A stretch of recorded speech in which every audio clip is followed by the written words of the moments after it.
Processo de santificação pelo Espírito, já a sexta parte, que a gente está trabalhando com isso e falando desse assunto. E vou falar para vocês, cada vez que eu sento para refletir, para pensar, para colocar em ordem, para organizar o meu esboço, eu encontro mais coisas que eu gostaria de falar, ó, e trazer aqui para vocês, de abrir para vocês, de, sabe, meu Deus, como nós precisamos aprender, crescer e amadurecer nesses pontos que a gente aborda aqui, gente. Precisamos demais, sabe, coisas importantes, coisas reais do pensamento de Deus. Hoje mesmo eu estava meditando um pouco nesse assunto, aí já fui para um capítulo de Romanos que Paulo vai falando sobre esse processo do Espírito Santo, essa transformação, na verdade, Romanos inteiro, né? Fala lá do velho homem, do homem que estava no pecado, do homem que nasceu de novo, do homem que vai desenvolvendo na questão da fé, da justiça, e até termina falando do homem que está servindo as pessoas, não é? Servindo aos seus senhores, aos seus mestres, aos seus patrões, à comunidade. Esse processo que o Espírito Santo realiza dentro de nós, né? Manifestando, na verdade, trazendo para nós e aplicando isso em nossas vidas como a vontade de Deus, e que nós permitimos, de alguma forma, que isso fosse irrelevante, permitimos, porque aparentemente é algo irrelevante. Pastor, santificação é uma coisa que eu preciso, esse negócio de me santificar não é uma coisa do Antigo Testamento, não é uma coisa de religião. Foi exatamente o que entrou na cabeça de muitos cristãos que não entendem que precisam disso. Quando a gente fala de jejum, diz, eita, jejum não jejum. Eu conheço cristãos, gente, que diz que eu não acredito em jejum e não faço jejum, e pastores que pregam contra o jejum. Não, você não precisa fazer jejum porque Jesus já jejuou tudo que tinha que jejuar por você. E isso é outra quebra, sabe, uma chave que é jogada fora, uma chave que é colocada numa gaveta e isolada, e outras gavetas se sobrepõem a ela e ela não vai aparecer mais, uma chave de transformação, porque, pastor, jejum muda Deus? Não, jejum muda a gente. Jejum não é para mudar Deus, Deus é bom em todo o tempo, sempre foi, sempre será bom.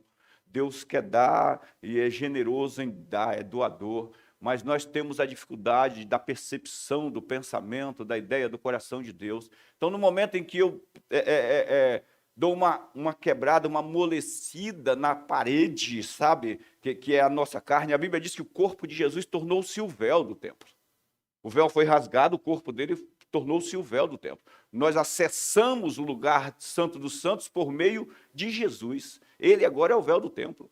Então, quando você dá uma afinada nesse véu, dá uma amolecida nessa carne para que o que tem por dentro ganhe força, ganhe expressão, você entende mais Deus, você entende mais o pensamento de Deus, você caminha com menos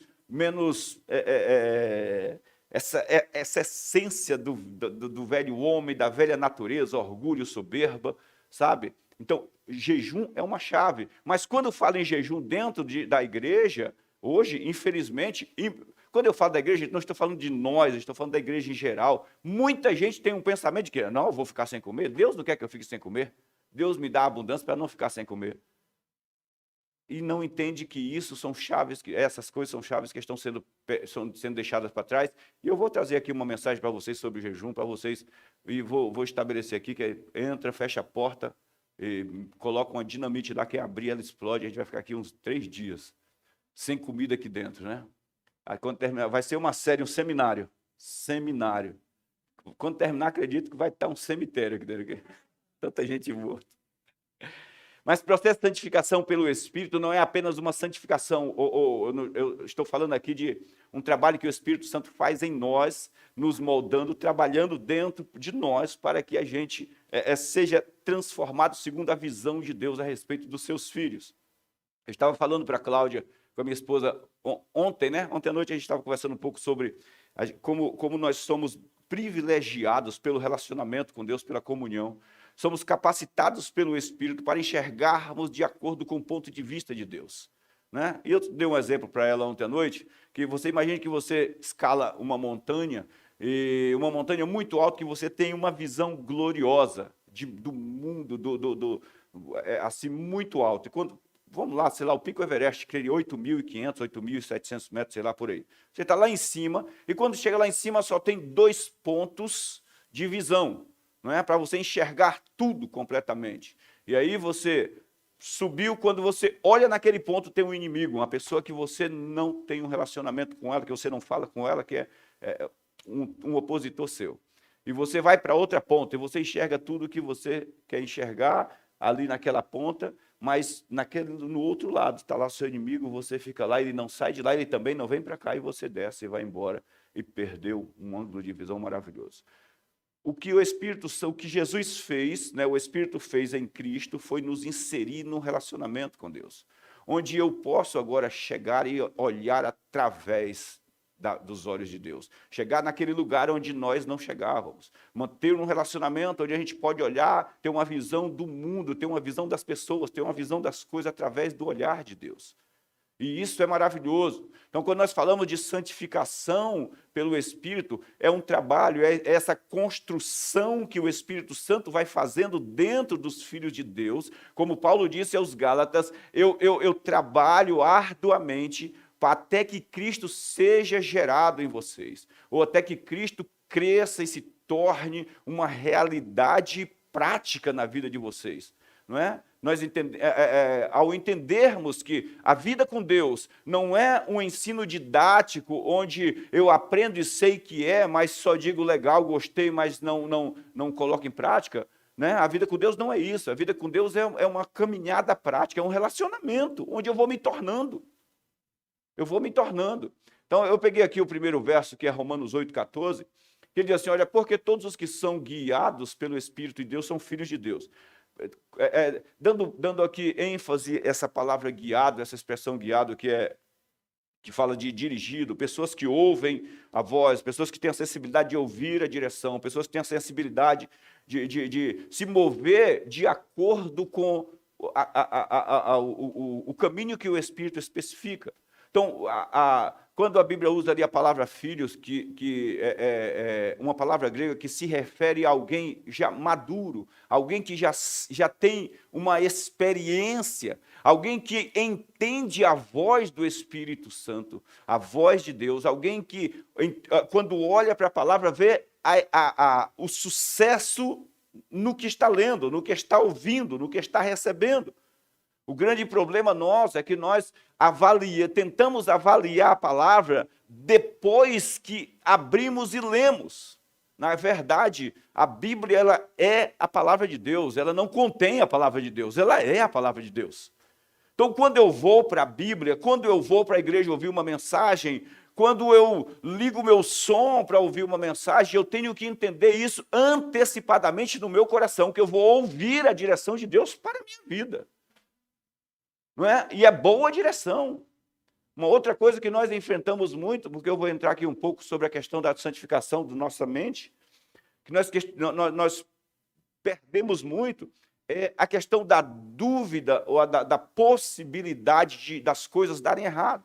Você tem tantas coisas, tantas ideias boas, tantos projetos bons, e aí você investe a tua vida, está investindo a tua vida num projeto, num relacionamento, numa família, num negócio, mas aí você fica tipo naquela ideia, cara, se não der certo, eu vou por aqui, se não der certo, eu vou por ali. E eu vou dizer para você, a possibilidade de dar errado é de 90%. É de 90%, porque a nossa mente, ela a Bíblia diz que nós somos um vaso. Somos um vaso. Então, se a porta está aberta para possibilidades de fracasso, possibilidades de dar errado, existe uma questão da fé, porque a Bíblia diz que a fé é certeza, é convicção. Tiago diz que quem duvida não recebe nada de Deus. É convicção. Então, até onde eu vou, pastor, mas a gente tem que andar com o pé atrás. Se você ainda tiver dificuldade para avançar num negócio, num projeto, com o pé atrás, fique parado, não avance, fique parado, até que você adquira confiança e certeza para avançar com fé. E não com dúvida. Estou com o pé atrás, pastor, não sei. Então vá se relacionar com Deus, com o Espírito, vá orar em línguas, vá, jejue, porque às vezes o pé atrás é muita gordura. Não está passando, a voz do Espírito está passando pelas paredes. A gordura no sentido não de gordo, gente, no sentido a falta desse contato com Deus, a insensibilidade. Então Jesus diz assim, olha, as minhas ovelhas ouvem a minha voz, as minhas ovelhas ouvem a minha voz. Aqueles que estão guiados pelo Espírito são aqueles que ouvem a voz dele. Então, fala de amadurecimento, fala de você errar muito menos e acertar infinitamente mais do que os teus erros, né? O próximo passo para uma vida bem-sucedida, depois do novo nascimento, é ter a mente santificada pelo Espírito Santo, tornando-a um ambiente que dá exclusividade a Deus. Presta atenção, eu coloquei ali uma interrogação na mente santificada, porque nós falamos aqui da mente renovada, né? Falamos da mente renovada e eu coloquei interrogação, mas é a mente santificada ou a mente renovada? Na realidade, se nós temos um contexto da mente renovada e que ele é legal demais, porque temos que renovar a nossa mente para um processo de transformação, isso vem aí a seguir, não é? Mas quando falamos da mente santificada, não falamos apenas de uma troca de fraseado, uma troca de palavras, que vai dar certo, que eu sou abençoado, que eu sou isso, que eu sou aquilo. Estou falando da construção de um ambiente divino na minha mente.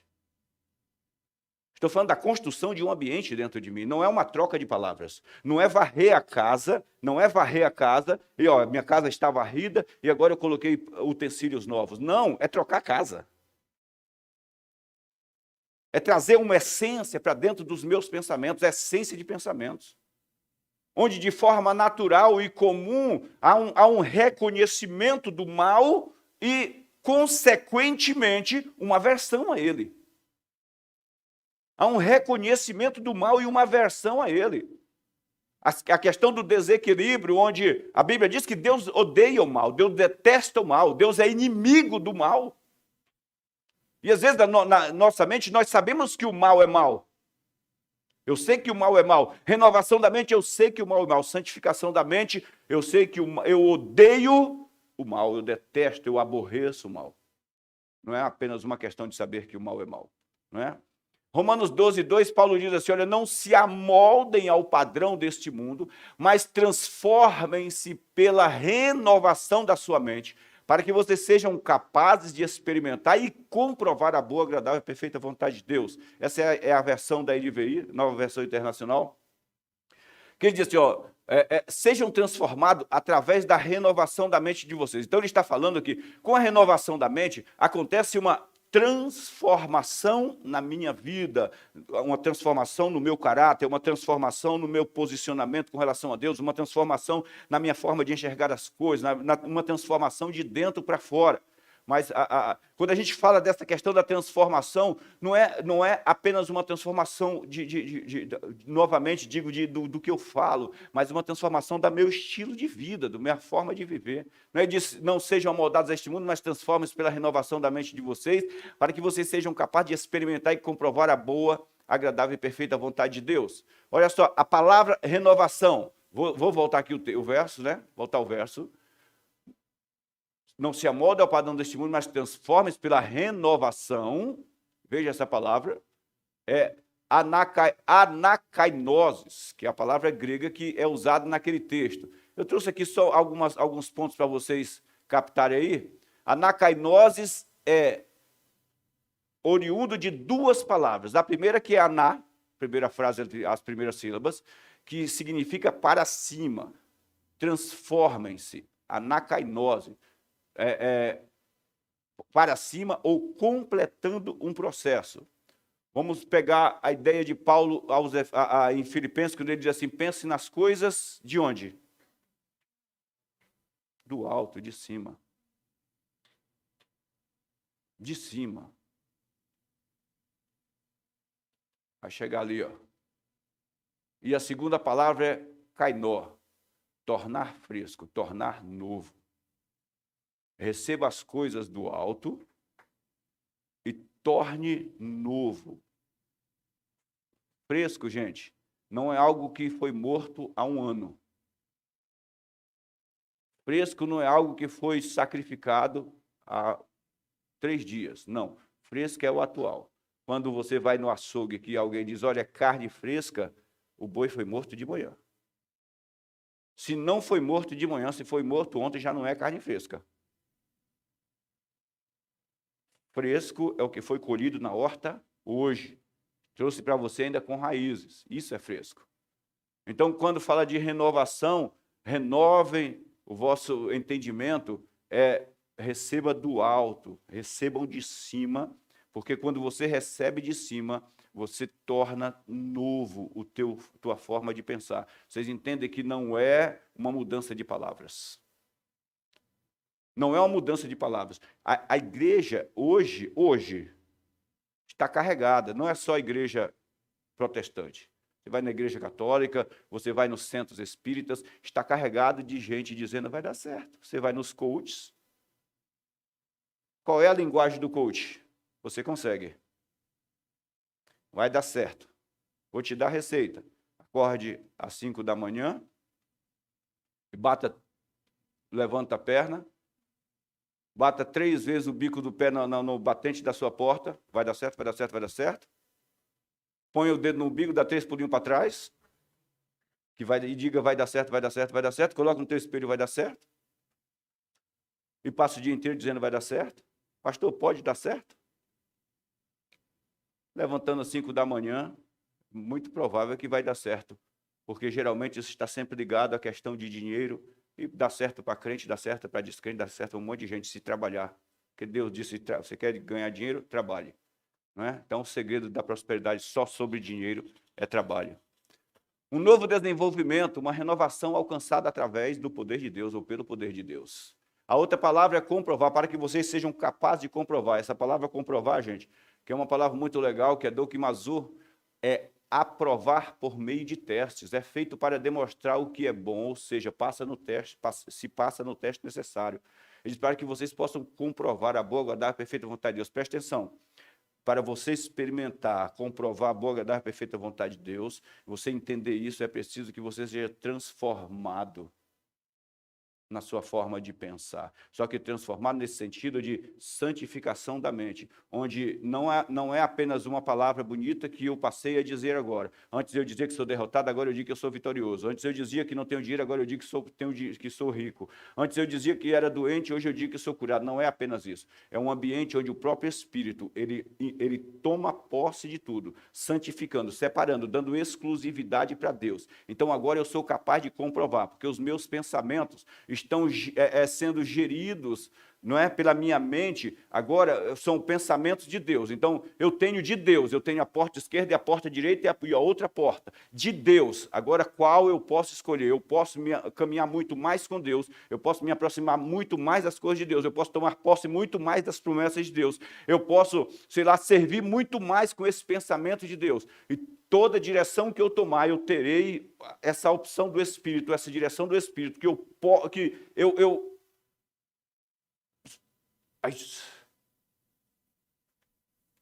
eu tomar água. Que eu só negligencio se eu for cabeçudo. Transformai-vos, essa aqui, ó. Transformai-vos pela renovação do Espírito. Metamorfo. Essa palavra transformai-vos, ele diz assim, ó, não tomem a forma deste mundo, mas transformem-se, sejam transformados através da renovação do seu entendimento. Metamorfo é o mesmo processo, aliás, eu trouxe o texto aqui para vocês, né, que está lá no Google, depois vocês dão uma pesquisada lá com o irmão Google, ele também está trazendo umas palavras muito legais nas mensagens. Metamorfo é o mesmo processo que acontece entre a lagarta e a borboleta. Aquele período da lagarta e a borboleta. Essa palavra aí, ele diz transformai-vos. Entre no casulo.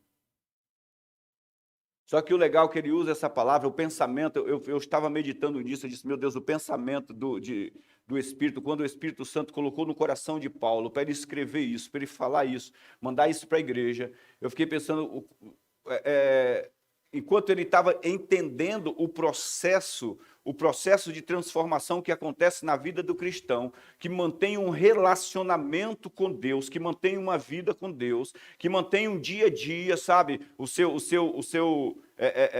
seu primeiro alimento, o seu alimento matinal é a verdade, e a sua despedida do dia, não é? O seu good night de saída é a verdade. como Paulo ele foi ruminando isso, porque Paulo não usa, ele usou uma palavra nova, pastor, que não existe, não, ele usou uma palavra que já existia, mas ele procurou uma palavra que coadunasse com a verdade que ele estava recebendo do Espírito. Então ele disse, olha, se nós tivermos a nossa mente entregue totalmente ao Espírito Santo, permitindo que ele traga as coisas do alto, nela nós passaremos por esse processo de total transformação, não apenas a transformação no falar, não apenas a transformação, uma transformação na questão de recursos, mas uma transformação real, uma transformação física, um rejuvenescimento da nossa existência. Foi isso que ele disse.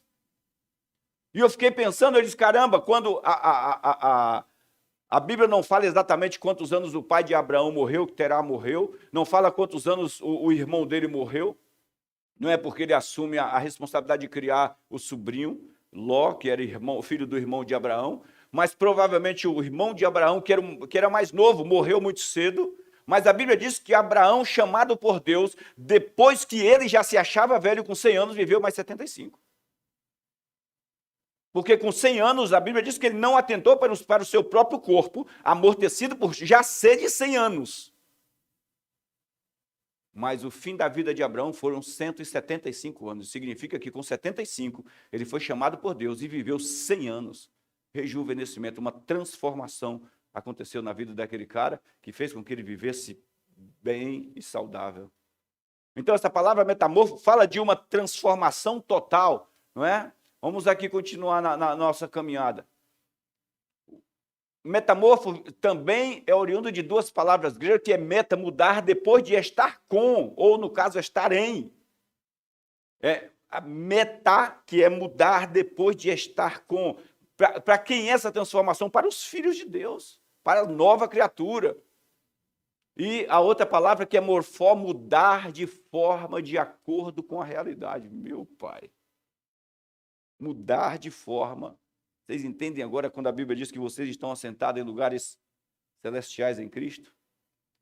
Eu fui essa semana com o Everton, lá num lugar chamado Pedra do Baú, lá em São Bento do Sapucaí, e lá dá 1.900 metros de altura. E eu sentei na ponta da pedra, gente.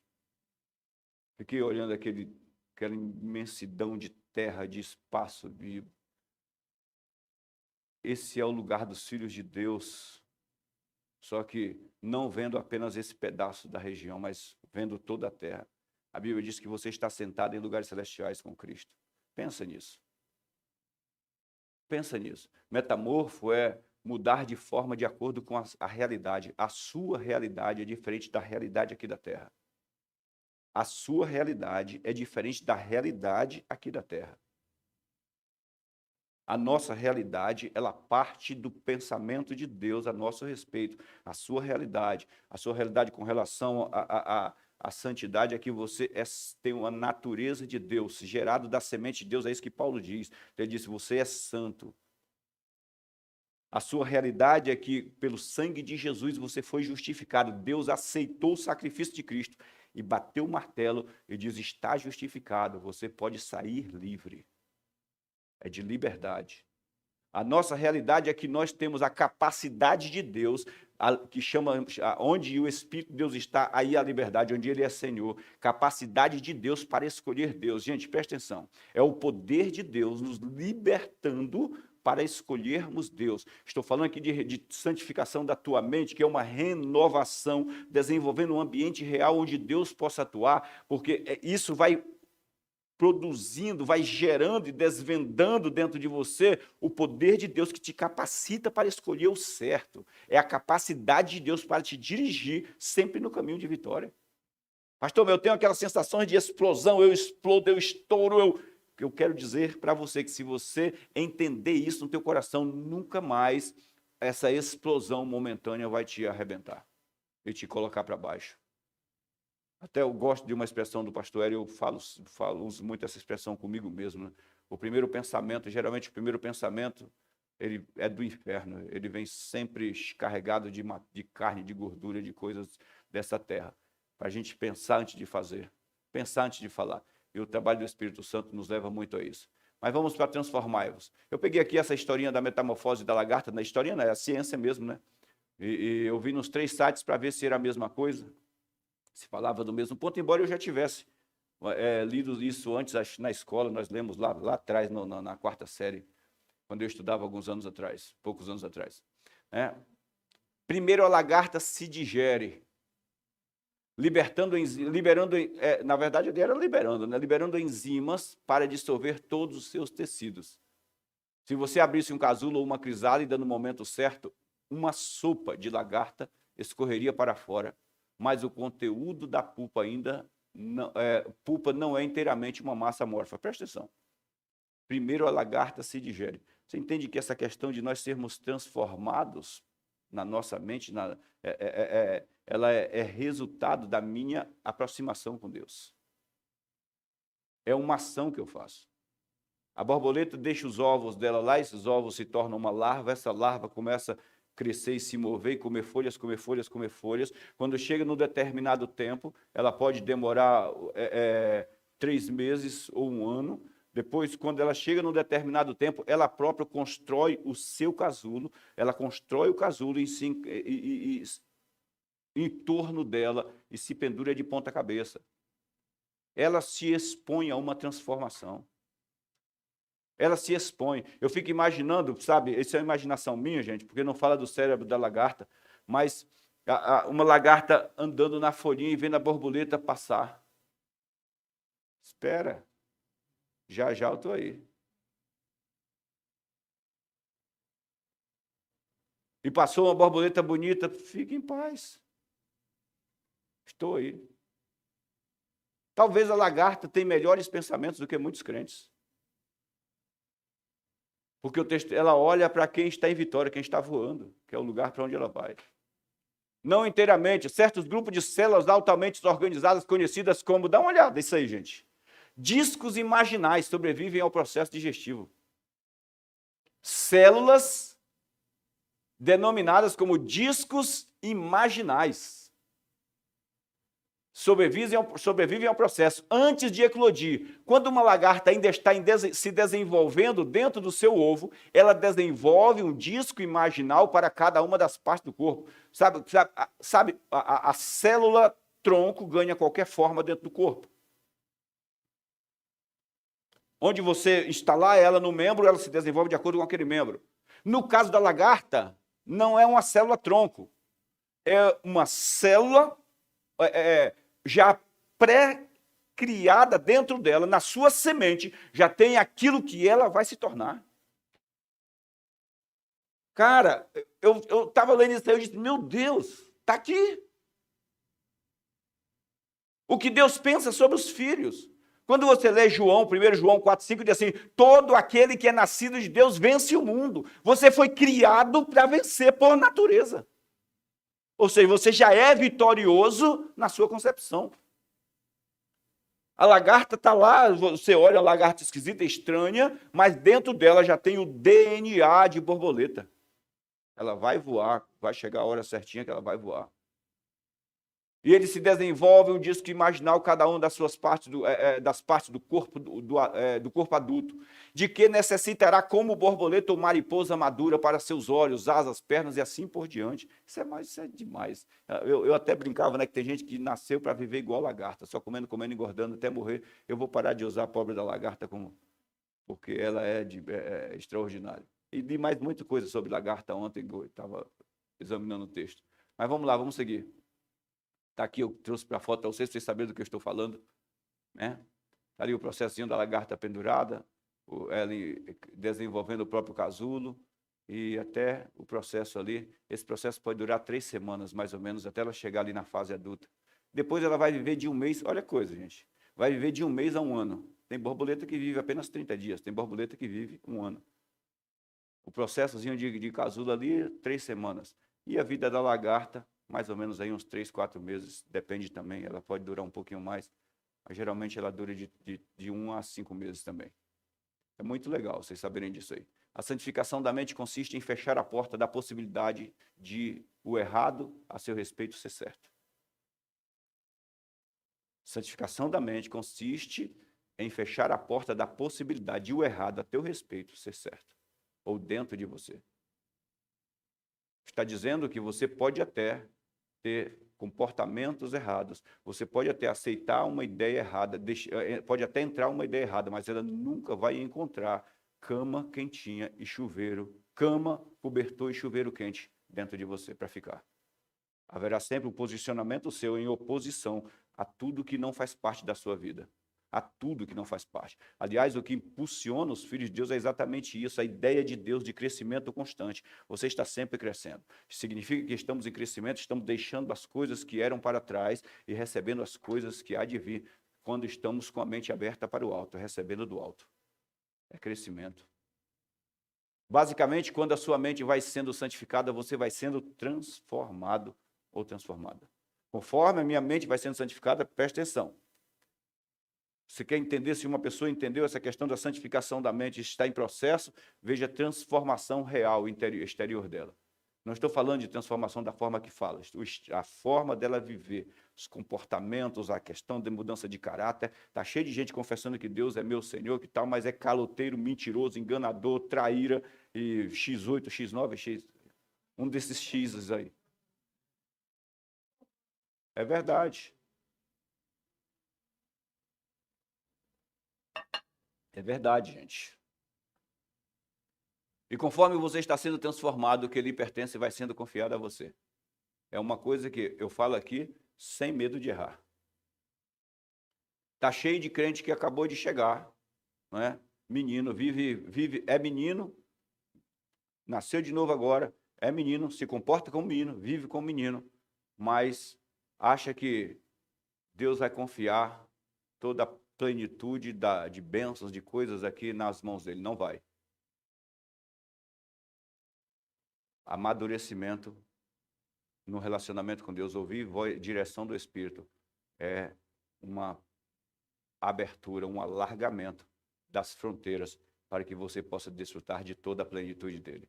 Volta para Romanos 12 e você vai ver. Transformai-vos pela renovação do vosso entendimento para que vocês sejam capazes de discernir qual é a boa, perfeita e agradável vontade de Deus. Capazes de discernir. Através de testes, através de provas, através de experiências. Vocês sejam capazes de discernir.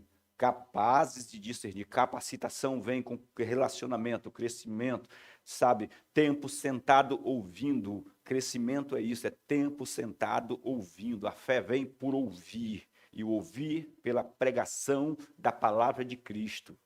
Acói, que é um processo constante. Eu ouço hoje, ouço amanhã, ouço depois. Paulo disse, gente, não é cansativo falar as mesmas coisas para vocês, porque é para aproveitamento de vocês, é para crescimento de vocês. Isso é legal, isso é vivo. Gálatas 4:1, Paulo diz assim, digo, porém, que, enquanto o herdeiro é menor de idade, em nada difere de um escravo, embora seja dono de tudo. Enquanto ele é menino, ele está sujeito, ele continua falando aí, o contexto fala a respeito da lei, mas eu usei o exemplo dele aqui, porque ele vai falando que o menino é conduzido por seus tutores e quem tem o controle de tudo são seus tutores. Ele é dono, mas ele não pode usufruir.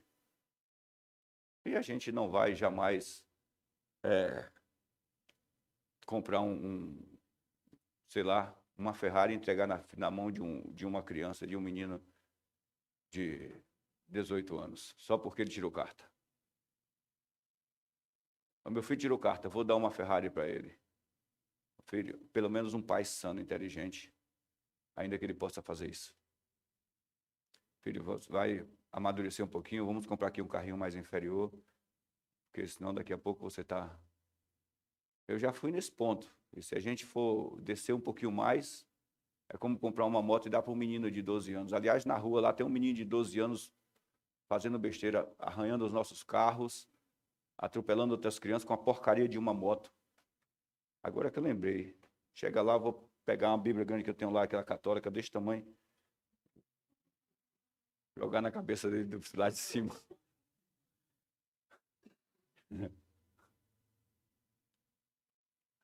Tá travando aí, Henrique. Ó. Aí. Vivemos hoje o que pensamos ontem. Vivemos hoje o que pensamos ontem. Se você mudar a sua atitude com relação à palavra, naturalmente, a palavra muda o teu futuro. Jesus disse, atente no que você vai ouvir, atente no que você vai ouvir, porque com a medida que você medir o que ouve, você também será medido. Nós vivemos hoje o que pensamos ontem. Nossa. A realidade é essa. Nossa mente ela é o gatilho das nossas atitudes. Não importa o quanto eu esteja cheio de Deus aqui dentro, no Espírito, enquanto a minha mente não é transformada para que o Espírito se expresse por meio dela e ela engatilhe as minhas atitudes, eu vou ficar travado. Agora, quando eu penso, quando eu reflito, por isso que é importante essa questão do que eu estou falando para vocês, porque todo o sucesso de vocês depende disso. Todo sucesso depende disso. Não adquirimos novas palavras, trocamos a essência. Não adquirimos novas palavras. Trocamos a essência. Vou bater nisso, talvez, agora, daqui para frente, várias vezes, repetindo isso. Eu tive pessoas que esteve perto de mim, junto comigo, uma bênção com o pastor, meu pastor, eu amo o Senhor, mas não respeita os pais, não honra os pais.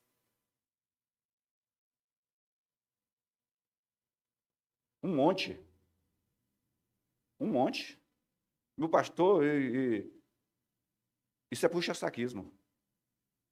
Não é respeito. Porque no dia em que eu também, como o pai ou a mãe, colocar a mão no peito dele e dizer, não, daqui não passe, ele faz a mesma coisa e vai procurar um outro. É feito gato. Como o Henrique disse, só balançar a tigelinha com ração dentro, ele vai. Não é assim as nossas não, mas ele disse. Gente, nós não adquirimos novas palavras, não, nós trocamos a essência. Hoje está uma dificuldade danada dentro da igreja falar contra o pecado, que as pessoas mudam de igreja. E a Bíblia diz, honra o teu pai e a tua mãe, e para que te vá bem, prolongue os seus dias na terra. Esse é o primeiro mandamento com promessa.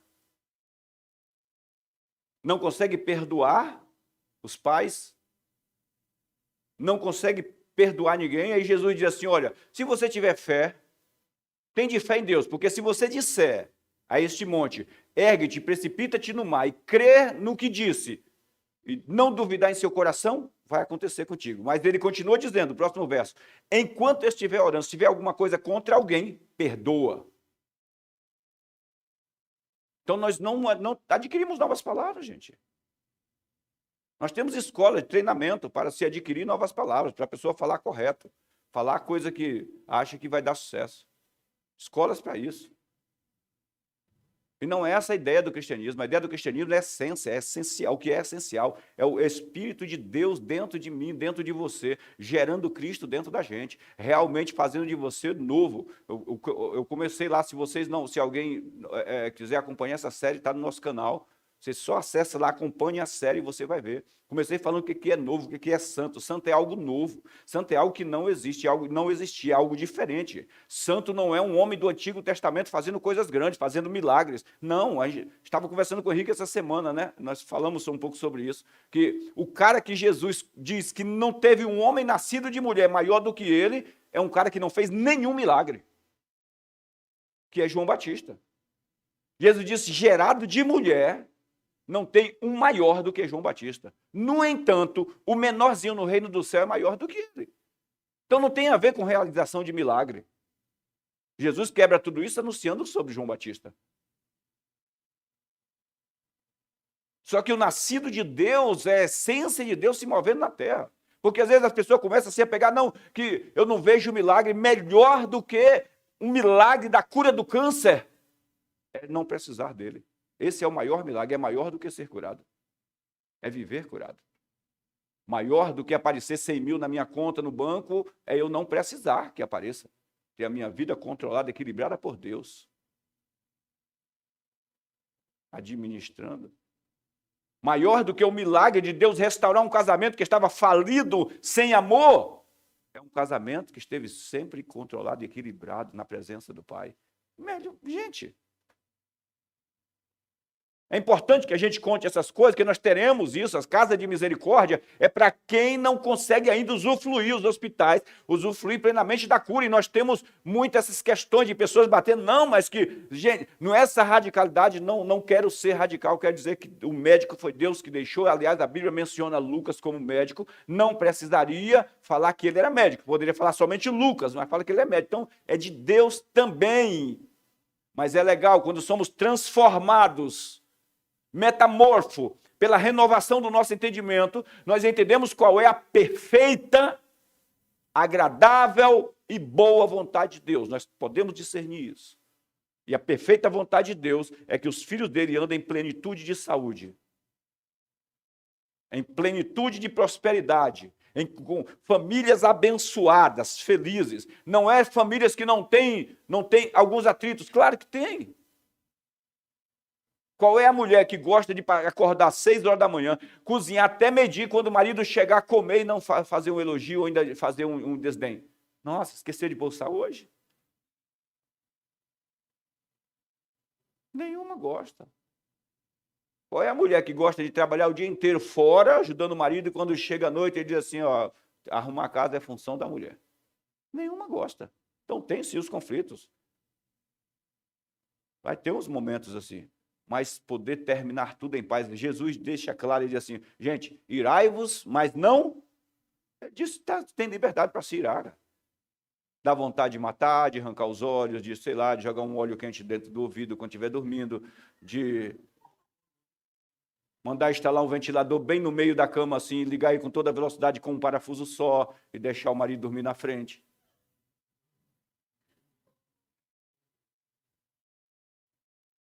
A Bíblia não diz que não pode vir esse pensamento, ela diz assim, mas aquele que frear eles no caminho pode governar todo o corpo. Puxa o freio de mão. Quando você pensar quem instala ventilador, você... Opa, está amarrado. Não. Quando for abrir a internet, assim, qual é o efeito do óleo quente quando desce pelo ouvido, você... Óleo. Ah, não, óleo do carro, mais barato. Sai dessa, né? Nós não adquirimos novas palavras, gente, nós trocamos a essência.